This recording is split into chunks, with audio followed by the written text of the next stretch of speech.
All right, everyone, we are going to continue our press conferences here. We are joined by driver Denny Hamlin and crew chief Christopher Gabehart of the number 11 Toyota for Joe Gibbs Racing and the pole sitting team for tomorrow's Cookout 400. We're going to kick it right off to questions. If you have one, raise a hand and we'll get a mic to you. We're going to start with Jordan Bianchi in the middle, and then we'll go to Bob.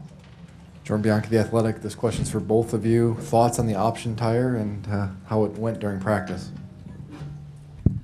A couple tenths faster, a couple tenths slower over 40 some laps or so. So I mean, personally, I would love for the option tire, the soft tire, just to be the tire, because I think that we stopped around lap 40 or so on that run, and I feel like it was just about to take off lap time wise. So that's what we kind of used to have back in the day. So it's possible. We've built a tire that certainly has got some good fall off to it, and certainly had some good front end grip as well. So if we're experimenting this to see if we can run those tires in a race as just the only tire, certainly I think that that's a viable option.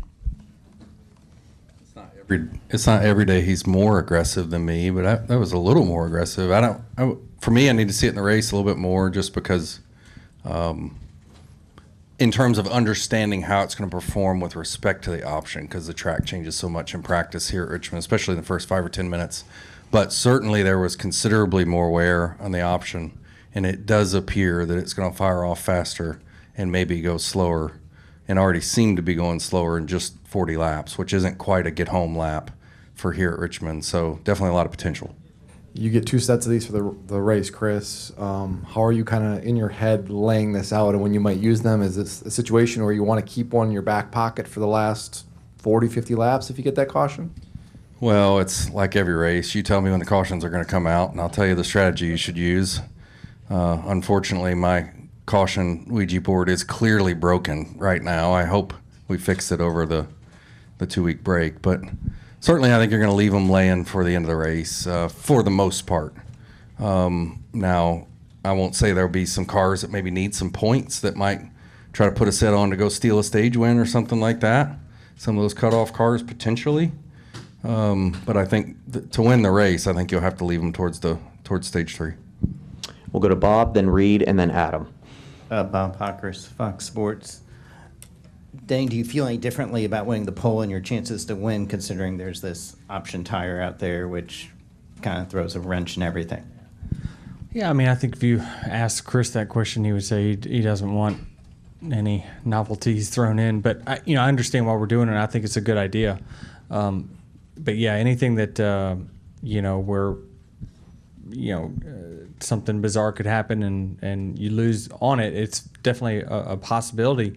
But it is the same for everyone, and everyone's playing by the same rules and has the same tire allotment. So I think it's again, it's just, do you get unlucky with cautions or not? That's the only thing that can really throw a wrench in kind of what the normal running order would be. Reed? Reed Spencer with the NASCAR Wire. The guys on TV expressed shock that your lap held up for the pole, given how early you ran. Were you surprised too? Well, he told me I needed to back up to win the pole. I needed to back up my lap, and we did, and it did. So we know historically that it always does fall off. But I felt like I did as good as I could on the lap. Like there was no kind of regrets with it, and anything that I could have done different.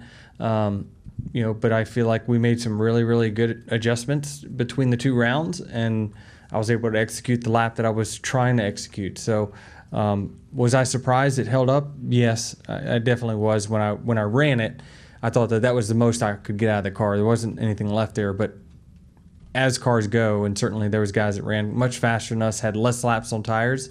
When they didn't beat us, it certainly gave a little bit of hope going into that last round. Chris? Cheek, Richmond Magazine. Far right over here. Yep. Adam Cheek, Richmond Magazine. Denny, Richmond being your home track, what does your continued success always mean to you? I'm sure you look forward to coming here. And also on a more technical level, how do you guys approach this race? Yeah, I mean, I kind of said it earlier that, I probably put a little more pressure on myself to perform at this racetrack, just simply because I know what it takes to win here and what I need out of the car. I don't always, express that correctly, but I always put a lot of pressure on myself to perform here, and I feel like I've got good techniques that help. That's equaled success in the past, but we've gone through so many car changes, tire changes, things like that. But the basics still, ring true at the end. And so I love winning here. To have 5 is certainly exciting. I feel like each one has been a little bit different, a little different car and COTs and Gen 7s and all those different things. But it feels good to come here and still be able to perform, 20 years after, I was competitive here in my rookie year.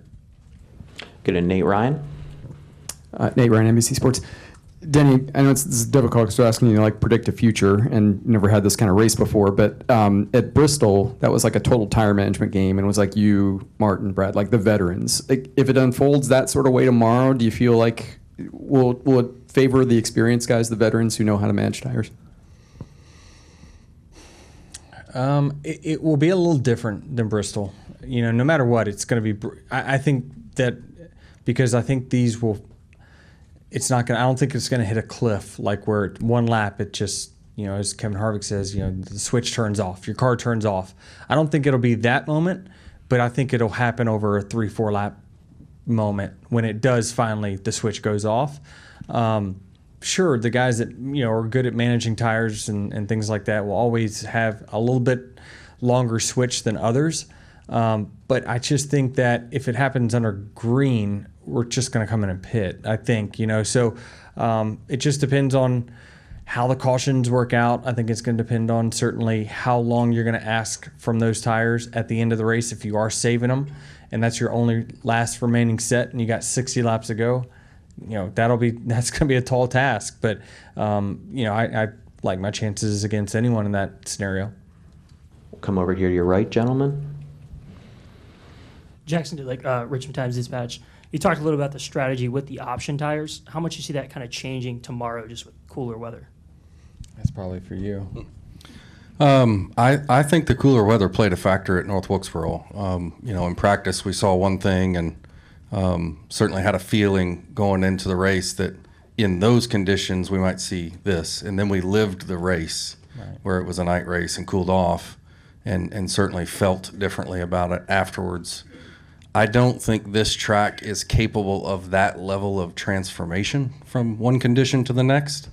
But I do think until the lights turn on here at Richmond, you won't know what you have. Go to Davey in the middle. Davey Siegel with SiriusXM. Chris, for tomorrow, do you have an idea of when you want to put both sets of reds on? Are you going to react to those around you? I mean, how do you go about approaching the timing of when to put them on? I mean, I have a rough game plan. I have a rough idea of how most will tend to use them if they know when the cautions come out. And again, depending upon what their agenda is. I do think you'll see some cutoff teams that may need to get a little desperate at the end of some of these stages to try to go grab some of those points. And I think that would be a wise move for some of them if they got that opportunity. But again, to win the race, I think you have to have them laying around as an option in stage 3. We'll take our final question right there in the middle. Jeffrey, Motorsports Today. This question is for you, Denny. Do you feel like this is the right time for NASCAR to introduce the option tire, or do you feel like they should have done more testing on it before bringing it to a points race? Well, we've done so many different tire tests, and there's only been a handful of cars out there, and so nothing replicates real world like the real world. And so I think that they did it at North Wilkesboro as a blind. They did do it during the tire test a little bit, and they were wearing out extremely high.